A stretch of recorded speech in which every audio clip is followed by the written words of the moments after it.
maybe instead of picking a specific example of an experience, I'll kind of extract some common elements of them. I think virtual reality and by extension augmented and mixed reality have a great opportunity to kind of transport a person to another place, to another experience that maybe they wouldn't be able to have otherwise. And people tend to focus, I think, on the visual elements of these all the time, right? You're in another environment, you see things around you that aren't really there. It's kind of like a cornerstone of a virtual reality experience. But the three of us up here, I think, being focused on audio, we think about what's the sonic experience like? What do you hear around you? Are there ambient sounds? Is there any sort of like interactive sounds that convince you that this alternate reality is actually something that's kind of real to you in that moment? So I would think of, for example, of spatial audio, maybe some ambient noise around you. You hear sounds in this virtual room, and it sounds as if they're in that room because you're modeling the acoustics and the way that those sounds reverberate in that space.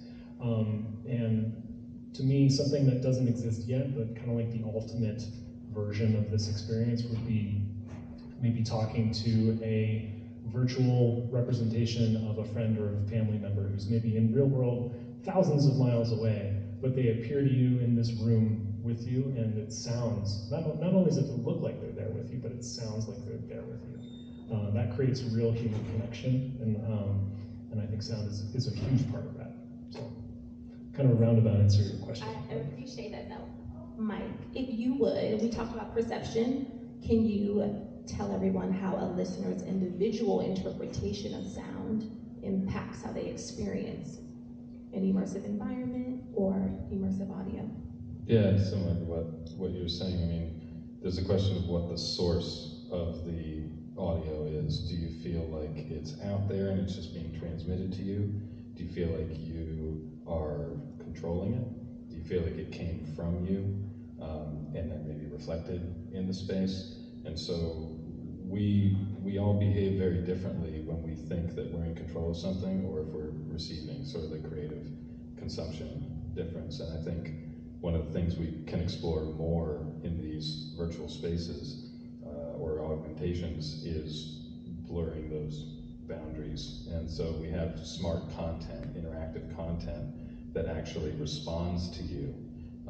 And what we found in looking at musical instruments from more of that consumer angle is that even if you give people the slightest way to interact, like we just relaunched the Green Onions song on Snapchat with Warner Music, which was really fun.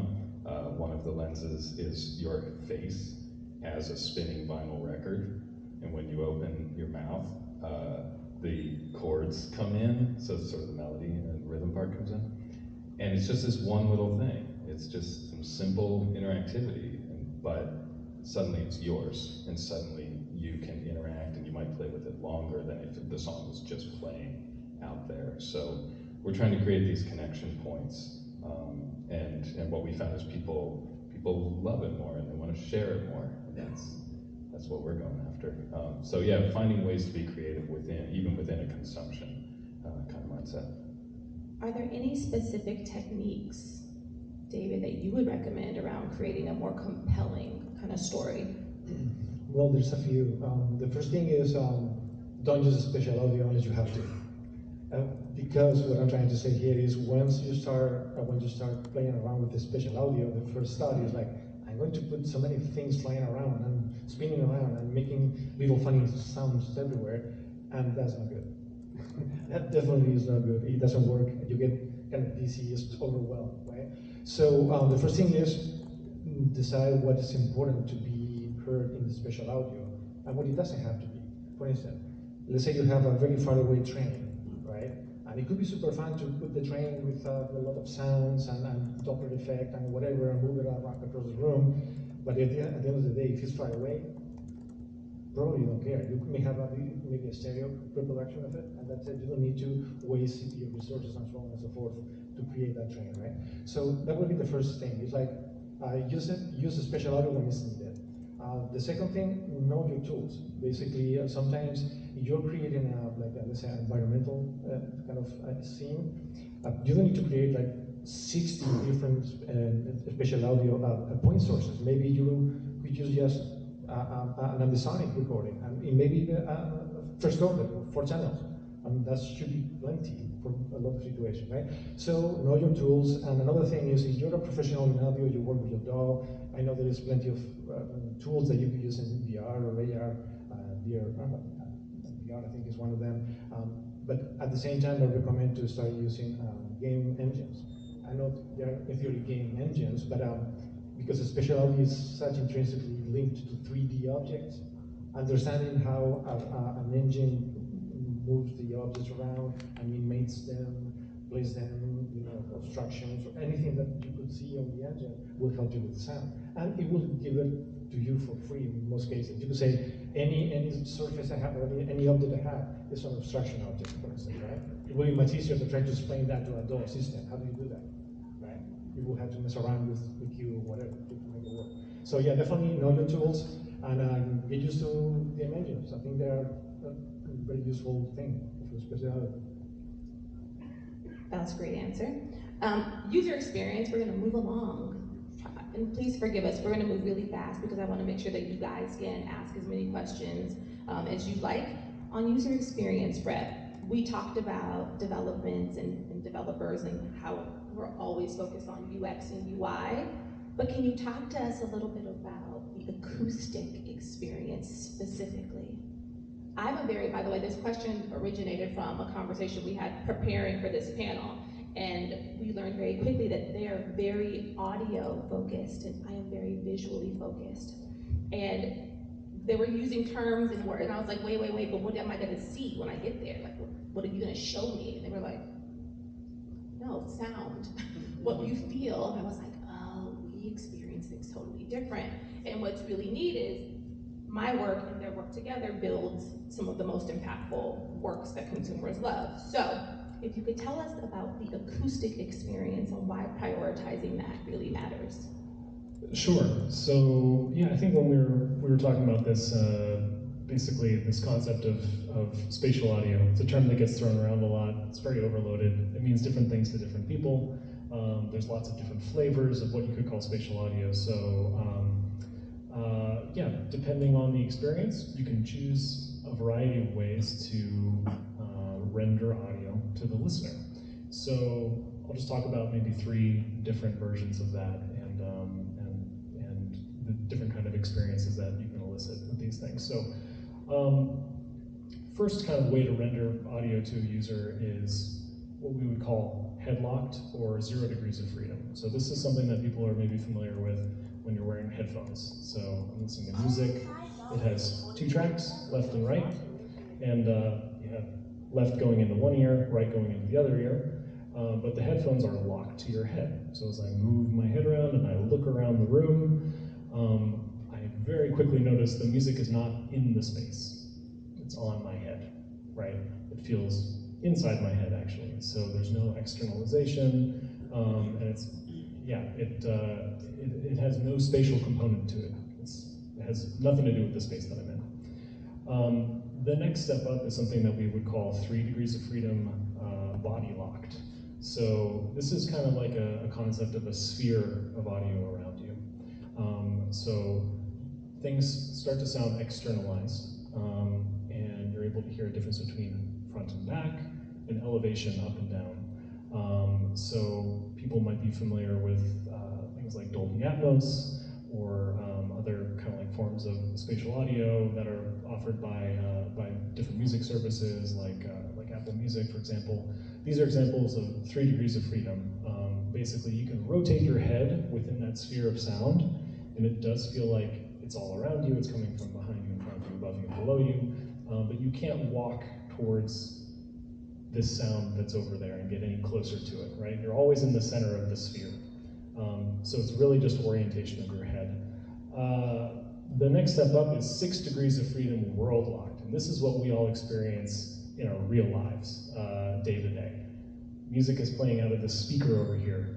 It's in the space. I can localize it to a physical position in 3D world. I can walk towards it, I can walk away from it, and my ears can tell me exactly where it is, how close or how far I am to it. It also reverberates within the room, within the space. So that, in terms of a VR application, if you want to mimic reality, that's really what we mean by spatial audio. It's 6 degrees of freedom. It's basically sounds existing as objects in space at a point in 3D space. And that's when you really start to trick the user into thinking that they've entered another reality, at least from the sonic perspective. Another reality, that's another AR term. Okay, can we talk about XR? We had a little bit of a playful banter around AR, VR, MR, XR, all of the terminology. And Brett said, well, we kind of refer to it all collectively as XR. And I was like, oh, really? So we will try to do that in this conversation to make it really easy. Can all of you kind of go down the line, and we'll start with you. Dr. Patera, if you could please talk to us about how you approach creating immersive audio experiences in XR. Well, I actually like your visualization angle to this, because the way that we think about it is music is always multisensory, whether we think about it that way or not. We usually think about the audio, but music in some sort of spatial or often visual context, and music is also embodied, like you're talking about. Where are you in relation to the music? And I argue it's also social. There's always a social component to this stuff. So when we design these experiences, whether it's a hardware controller that you can hold, or if it's a virtual version of that you can hold virtually in your hand, or if it's just the world around you, we think about the visual really as much as the auditory, because if you can fuse those together and synchronize them as the same moment, your brain stacks it all up and says this is real. And so we're really moving toward this more immersive space, even if it's just through your phone, but you believe it when you actually stack up the senses. I think that's super important. You want to follow up anything on that one, Brett? You have to add anything? Well, what can I add to that? Yeah, I'll just really quickly say, I think the terms VR, AR, MR, and XR, it's such a nascent technology still at this point that even amongst the companies who are building it, there's confusion around the terms. So it's very difficult sometimes to talk about it even within the same company, let alone to an audience, and make sure that everyone's on the same page. The way that we kind of refer to it at Meta, VR, virtual reality, typically means you have a headset on. It blocks out your entire view of the real world, and everything you see is a sort of virtual, digital, 3D recreation of the world, right? It's different from the actual environment you're in. MR is kind of a step between VR and AR. MR stands for mixed reality, and you're still wearing like a virtual reality headset, but it uses cameras to project the real world that you can't see with your own eyes into the displays, which you can see. So you're getting basically a digital representation of the actual real world around you, and then you can start to overlay virtual elements on top of that. So that's what we refer to as mixed reality. Augmented reality is glasses, and Magic Leap has a wonderful pair of AR glasses. This is where you can actually see right through the lens. You can see the real world with your real eyes, but the displays can actually put virtual elements on top of it. And then collectively, we refer to all of these things together as XR. So, for example, my team XR Audio, we're building spatial audio solutions that apply to VR, AR, and MR. So we're the XR Audio team, if that makes sense. So adaptive transparency on AirPods Pro would be mixed reality. Yeah, that's a great example of MR in a purely kind of a sonic product. Yeah, I think sound has been in AR, VR, I think, like much longer than visualizations. Like, we've always been in sort of AR for sound. Mm-hmm. So I feel like we're catching up on the visual, actually. Yeah, and everyone always thinks about the visuals first. Audio is like an afterthought. So. Ocular centrism. Yeah. Nobody misses it until it doesn't work. Yeah. Side eye. As a visual girl, you're side eye. Hardware. Dr. Patera, You held up a little piece of something that people probably didn't get a chance to see. Would love to talk about hardware advancements in this space. Can you please tell us about the Orba 2? Can you hold it up a little bit longer so people can see it? Sure. And talk about its unique app accompaniment that is launching very soon. Yeah, so just briefly, we're thinking a lot about user interface design for adaptive content, and some of that's the input. So when you stereo, so when you can touch something and you immediately get sound, and actually this has haptics in it as well, and you can build up loops, or in this case stems. This is a Kimber song. Then you have this immediate experience in front of you that acoustically and sonically is this kind of adaptive we call it augmented creativity. What we have been focused on now for a couple years is taking not only these gestural controls. It's very much like a gaming controller. It has pretty much all the same guts in it as a normal gaming controller. It's way cooler than a game controller. It's a fun game. So you can get lost in this with no screen, which is wonderful. But then, what about when you want to share a moment of your day? And what if you're thinking about video, you're thinking about social media? We made an app called Orba Cam that has a MIDI, an audio engine in it, and you can play it on screen, or you can hook up an Orba to it and create these augmented videos with instant sound tracking in them. You don't have to do any post-production, it just works.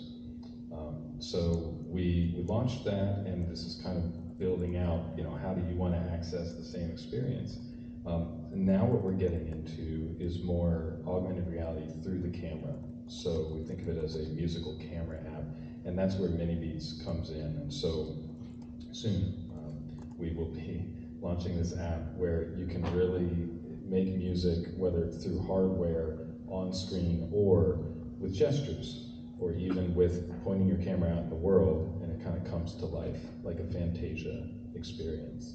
And so for us, it's all the same principles. It's all the same design principles from a user experience level. It's just how do you want to access it? If you're playing Fortnite, you might play it on your phone, you might play it on your Switch, you might play it on your computer, like whatever's convenient. We feel like music should be the same thing. So yeah, we're having a great time with it, but it's very much, again, that multi-sensory creativity.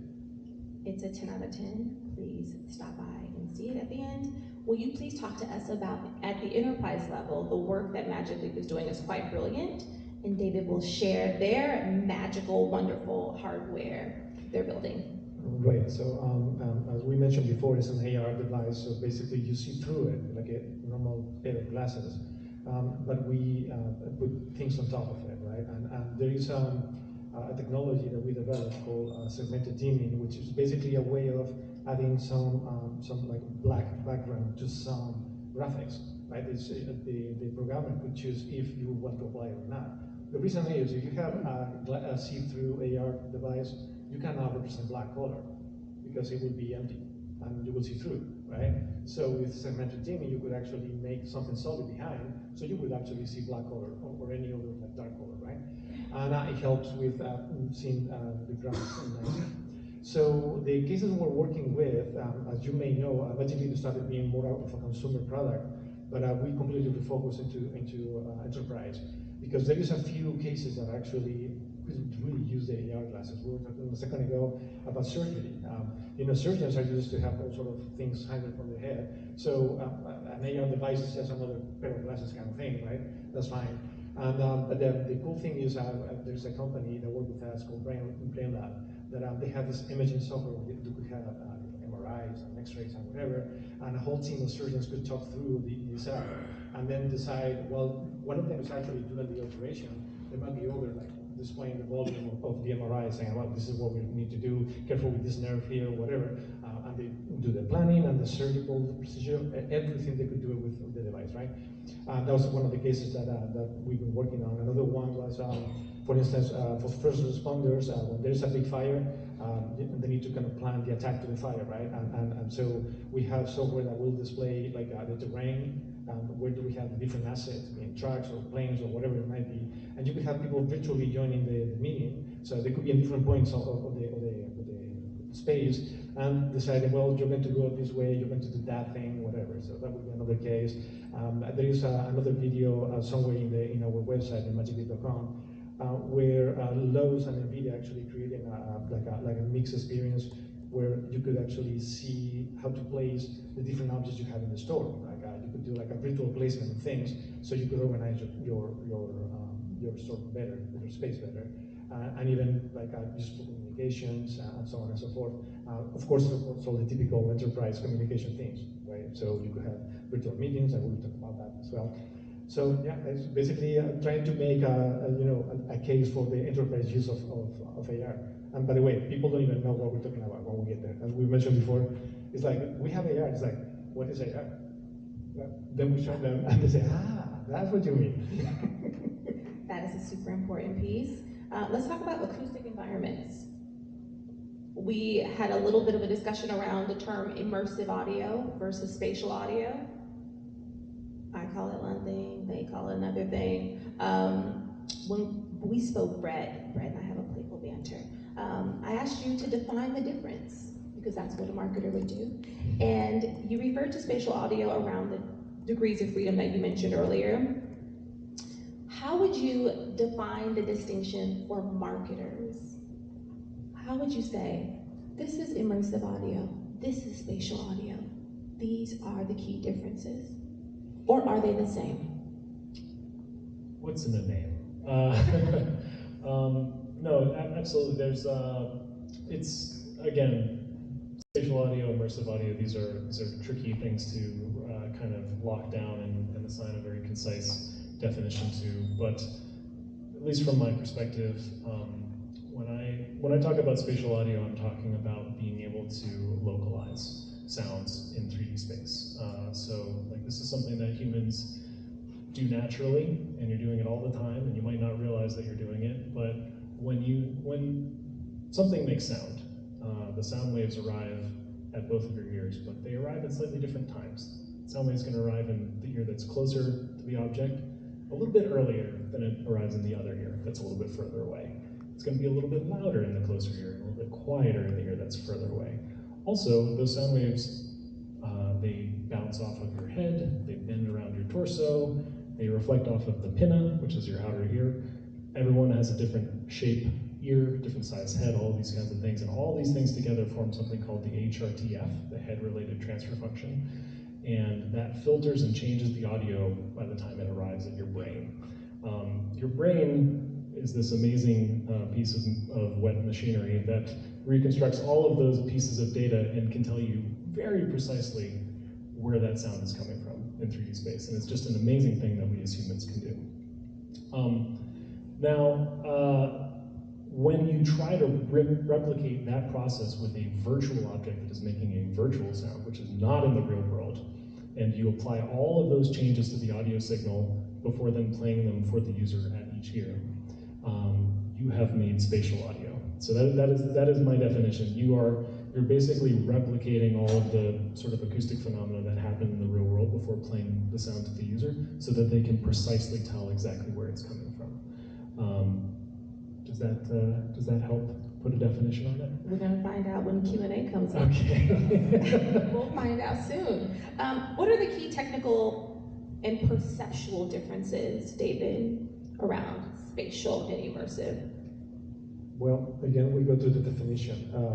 If we say that immersive is anything that is around you, right? Yeah. So, for instance, you could have 5.1 system, 7.1.4, whatever surround system. That is immersive by definition, right? But it's located in one place. The speakers are in that particular place. You can move around the room, I guess, but that's basically it. It has different channels that are being pre-produced and pre-mastered, pre-rendered, basically, that will play on every channel, right?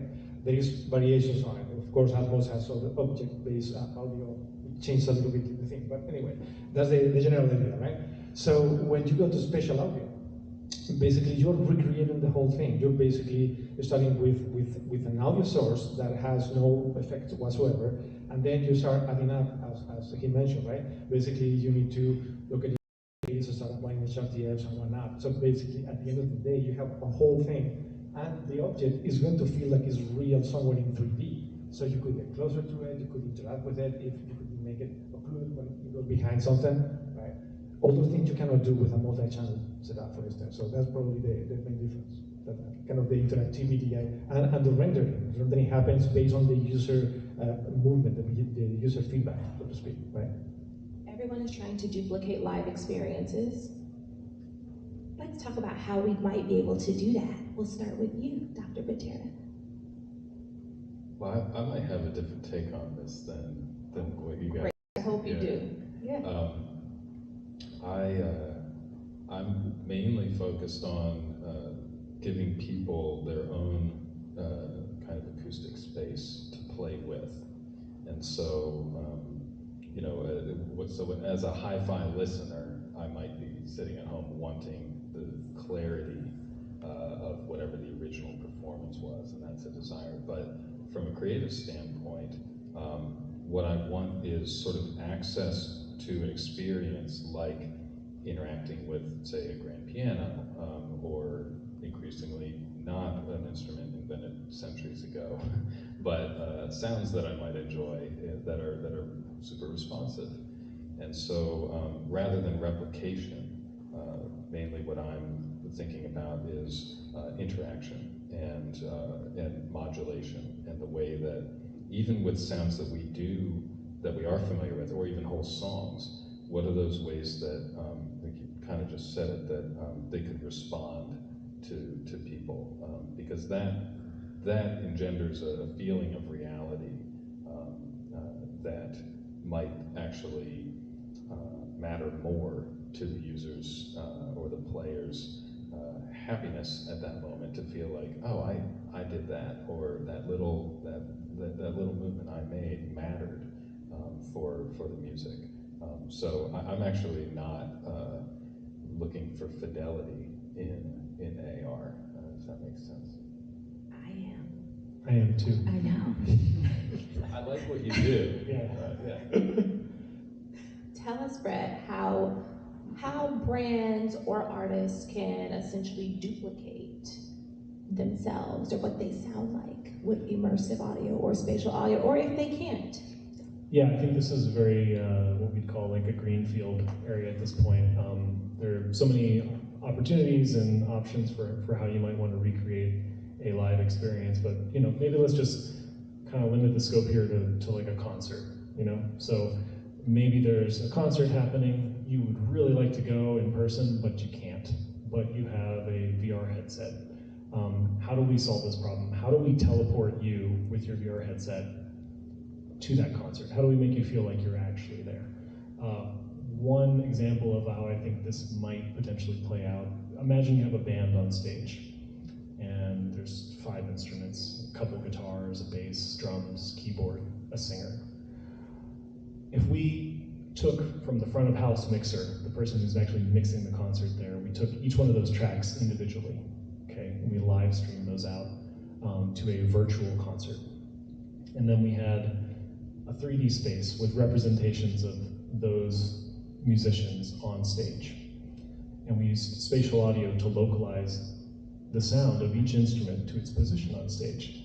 And then we use room acoustic simulation to simulate the acoustics of the hall where that concert is taking place. And then we put you as a 3D avatar in front of the stage, and we said, have fun, walk wherever you want, go up, stand next to the drummer, look over the singer's shoulder, do whatever you feel like. As you move around that space, your sonic experience is going to change. You're going to, you want to listen a little bit closer to the keyboard player? Fun, walk up to the keyboard player, listen to them, right? This is something that is actually possible with technology that we have today. If somebody wanted to produce an event like this, and I think it's a really cool alternative way of experiencing a concert in a way that only extended reality can provide.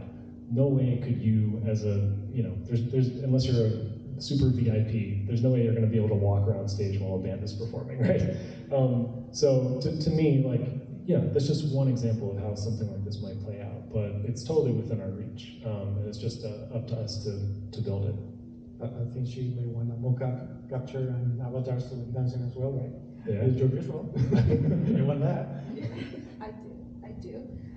We are very close to questions. I want to make sure we manage the time well. Is it perfect? Perfect timing. Thank you. Content creation, very quickly. Any advice or best practices for content creators that are looking to add spatial audio or immersive audio experiences to their repertoire? Yeah. All right, then. So as I mentioned before, getting familiar with a game engine is important. Again, spatial audio is so linked to the 3D world that you're trying to recreate that it's very important to get used to that. So the good news is that there is options that are basically free. There's many options with specializers right now. Can you tell them the names of the free? Of course. So you could choose your flavor of Unity or Unreal, for instance. Both are very powerful. And I think Unreal is a little more powerful because it's more low level, but again, if you don't know what you're doing, Unity is probably simpler to start with. And again, very similar engines anyway, so it doesn't really matter. Now, once you have your game engine of choice, there is what we call plugins, right? It's a tool that you will create to specialize audio. So you could pick, there's a few free, and you could download from any manufacturer that provides you special audio. We do, they do, basically there's a bunch of them free, like Resonance from Google and so on and so forth. So the basic idea of all of these things is you're going to have sources, point sources, somewhere in your space, in your 3D space. And you're going to have a listener, right? So the main differences will be on how you go from a source somewhere to the listener. That will be the main difference, and the different flavors of a specializer will do it better or worse depending what you're doing, right? And again, start simple, just an empty room, one source, one listener, and if it works, you will clearly hear from one space, and the moment you start turning, you will still hear from that same space, because you're moving, and we have 6 degrees of freedom, right? So you get closer, you will hear louder, farther away, quieter, and so on and so forth. Then start complicating the scene, add a wall, and see what happens when you have a wall in front. And now I hear muffled, makes sense, but if I look behind, what happened? Oh, I hear normal now, and so on and so forth. Keep on playing, and start playing with all the sliders and whatnot, because there is all sorts of things. In our plugin, we have reverbs, amps, and all sorts of things. Again, play with them and see if they will help you create what you're looking for. And as I mentioned before, don't go crazy, because it's good to have a few things that are close to you, but the moment they get farther away, you may want to kind of make it economic. If you don't believe me, run Unity, Unreal, whatever, use a simple scene with, let's say, 20 sources, right? Run it, run the profiler, and you will see, wow, it has 95% CPU usage, and I'm not drawing anything. It happens. So yeah, so try to be economical about what is full spatial audio and what is ambisonics, and what is normal stereo. All of that has a place in the scene. Yes, make it work. As sound designer, if you want, you wear the hat for a second and decide what's the best way to reproduce something with the least amount of resources. So that would be probably the... Anything you want to add, Brett? That was pretty good. That was pretty good. I agree. Anything you want to add? It's totally different. Of course it is. Not surprised. We, for content creators like musicians, we've been working with a lot of artists recently. We've been partnered with Snapchat on some of these lenses that can make songs interactive. And we really took it very seriously for the Snapchat audience. What do people actually want to do? Like, this isn't a production environment. It's not that sophisticated. You're like sitting on the couch and you're thinking about your friend and you want to share some like 5-second silly video. So we came up with like musical tattoos, where you can place tattoos on your face and it builds up stems of a song, because anybody can do it. It's fun and dumb. And open your mouth and sing the chorus. And so what we're doing with Mini Beats is really translating static music, that's based on normally just consume it, into even the bare minimum of interactivity and this audio-visual kind of multisensory but we're keeping it really simple for now. Because of the audience, because of the actual use case, this isn't going to be too advanced. But anyway, I say that because he's got like over 15 million plays on Snapchat. Like it's working, and it's really good for the artists. These are a bunch of click-throughs because it's meeting people where they actually are and giving them something fun to play with. So for that angle of content creators, and if there's anyone in here who wants to talk, we're just having fun with all this and figuring it out. Any questions? That is it for us. Ooh, hands up. Okay. Your hand went up first. Hi. I'm close. Oh, I'm right okay, here, close. and I'll work my way over. Next. Hi guys, thank you so much for being here. So my question is in regards to live events themselves. So I think mostly probably for David. I know for myself when I saw what Magic Leap was doing, the possibilities seemed endless in regards to live events. Integrating AR into live event experiences, kind of building virtual landscapes on stage. I know that you're more in the audio sector in the company, but I know you guys are working on enterprise, but do you see that being a direction that your company is wanting to go to with working with artists to make more interactive live shows alongside, also I imagine audio integration with that as well, just to make the experience more immersive for live audience members? Yeah, that's a great point. And actually, that is another enterprise point. Basically, you don't need to sell the devices to the users directly. You could have, let's say you have a VIP experience and you sell it as part of the package. And you could have your own augmented reality on top of the concert you're experiencing. You could display scores, or you could display, I don't know, close-ups of the artist, or whatever inside your little glass thing, while you see the actual concert and hear the actual concert, right? So that's definitely a use case. And again, as a company, we're looking for an enterprise case. But all those things will happen, and eventually, like every company, the cell phones started as an enterprise thing, right? But eventually, people said, "Well, I like it, so I want one." So eventually, I think we will use some sort of AR glass or something at one point, right? So definitely, there's a space for that, and it could definitely happen. Yeah. Hi, my company's produced a program called Sing and Speak for Kids, helping kids with neurodiversity, autism, Down syndrome, also English language learners. And through song, we're personalizing for each of these kids. I'm just curious if any of you are looking at how to customize and personalize for neurodiversity, and I'd love to talk to you in more detail after. Thank you. Really quickly, Magic Leap, we actually have a few, what we call employee resource groups. One of them is neurodiversity. So they are making sure that we hear their voice, right? So the thing is, it's very hard to integrate on every single thing that we do, but we keep them in mind, and they complain when they see something that is not working for them, and so we try to keep that in mind. So I think it's important that we definitely keep an eye on that, because again, it's important. We're doing a lot with that with our more physical controllers, and I think even as we have this whole conversation about extensions of reality, the fact that we're still, for now, humans with bodies, I think it really matters that sometimes we want to touch things, and that haptic feedback is really important. We actually put haptic motors in our instruments to have that immediate sense of resonance, and it really works. We get a lot of customers and schools and music therapists saying that this is a stimming and just otherwise sort of this fidget spinner-like experience, and so we're thinking about the physical as much as the virtual, and really how the two can interact. Happy to chat if you want to. I'll just very quickly say, Meta has a somewhat recently established accessibility steering committee where that team thinks about trying to make every feature, every product available to as many people as possible. And that's just a kind of very broad strokes there, right? But as an audio person, I actually sit in on that committee to try to understand how we make our products accessible to people who maybe have asymmetric hearing loss or are completely deaf, or other things like that. So just one example, but there are teams certainly thinking about the things that you mentioned.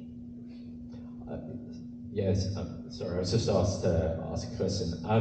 sorry, Student with Creative and Sesame. So we talked a lot about trying to mimic some form of what we do in the real world acoustically to what we do in the virtual world. I just wanted, I mean, a lot of people are probably on the artist expression side, and I wanted to get your thoughts on, well, actually, I'm going into a reality that isn't my reality. What if I wanted to acoustically hear something sonically dramatically different? What if I wanted to hear like a hawk or like a rabbit? And maybe I wanted my audience to do that. Maybe that was what my avatar representation of me, you, as you do in hip hop all the time, right? Have a different version, and then I just wanted to ask if you've thought about that, or if we're being a little myopic in just thinking that people, when they want to go in there, want this. Yeah, a little different. Do you remember RJ DJ, this app, like 10 years ago? Incredible. And it had this vibe. It was, you know, the ability to take microphone input on your phone and other interactions and do things with it. You could actually compose scenes that people could make their own. And I just think that was like the perfect thing. Yeah, we should talk. Yes. Paul, can I hop on too? I know that before when I was talking about kind of like recreating real world experiences, maybe I was like a little overly focused on that when I was talking about it. Certainly that has its place when you're trying to make a person buy the fact that a virtual object is in their real space. You know, trying to mimic reality as closely as possible is helpful to create that sense of presence. But at the same time, I want to be able to open up that wall over there and have a magical cave behind it and have all sorts of crazy sounds coming out of it. So our tools try to help people balance artistic creativity and artistic intent, also with being able to easily kind of mimic reality, if that helps. Last question right here. Hi, could I get all three of you to briefly spitball what it would take to get the experience you described earlier of a concert where you can move around the stage? What would that take from both a hardware and software implementation perspective to say, take a concert, say that's happening at MSG Sphere in Vegas, which most people can't go visit. What would that take to make that happen in where people could experience that in Quest or whatever goggles that you have? I mean, I can go first. I'll say the hardest thing of all the complicated things you're getting ready to say, which is money. It'll take us fairly significant investment. Assuming the funding's there. I mean, assuming the funding's there. I would let the rest of these three answer. So I'll do a really quick take in case the other two have something to add as well. But there are a couple different ways to do it in varying levels of fidelity. Today, you could actually do something as sort of a one-off where you created stand-ins for like a 3D model of the space, a 3D model of the musicians. It's not the real musician, those kinds of things. So the visual elements would be, not maybe the level of fidelity that you're thinking of, but taking an audio feed directly from each of the instruments, spatializing it, applying acoustics to it. At least sonically, you could get something that resembles what's really happening. Now, to get something that visually tricks you into thinking you're actually there, would probably require some sort of photogrammetry or like volumetric video recording, where you can actually record video from multiple angles of the concert happening in real time and then reconstruct that into a 3D model. I don't think the tech is there yet. You can do this in still frames today, but doing it sort of real time animated is a little trickier. So don't worry, artificial intelligence will soon figure it out next year. Yeah, it's coming. That's happening. Could LiDAR potentially? Could LiDAR potentially be the volumetric data? Yeah, and I wish I knew more about this stuff. I'm so deeply embedded in audio. That's really the primary thing that I think about. Sonar. Yeah. So there's probably a bunch of techniques to try to recreate the visual experience, but I'm definitely not an expert. Yeah, if I could add quickly on the audio side, again, without the mix, we could actually create another level of experience instead of just going with the instruments. We could just go with the capture of the feeling inside the concert that will be capturing with some sort of sonic microphone. But it's that challenging. Again, we're talking about big power, really loud, so the microphone has to be okay to deal with that without distortion and so on and so forth. But if we could come up with the ideal microphone that will withstand that kind of pressure, and we could recreate a high order and the sonic out of that, the experience would be exactly like you would hear at that point in the concert. So you could just replicate exactly what you listen at that point. But you would be in a fixed spot, though. Yes. Ambisonics is only for... Yeah, that would be another way to kind of approach it. And there have been attempts made at this with like 360 video. Yeah. So same kind of thing. 360 video is a video sphere around you. Ambisonics is an audio sphere around you. So you don't have freedom of movement, but you do have freedom of rotation, so you can look around. So it's a step on the road towards that. You can also use those 360 videos and volumetric video with just mobile. So if you wanted to do something that was exclusively mobile, that was really cool, you could use 360 video in that way, and volumetric video, very similarly. Yep. Mike, anything to add? And then we need to shut this down, unfortunately. I like your question, but I'm not going to answer it. I want to get rid of the stage. The stages were invented thousands of years ago in amphitheaters because of real acoustics, and we don't need to do that anymore. And so what are the possibilities that we have now that can actually go beyond, or just forget that kind of one directional and figure out how to get people more involved?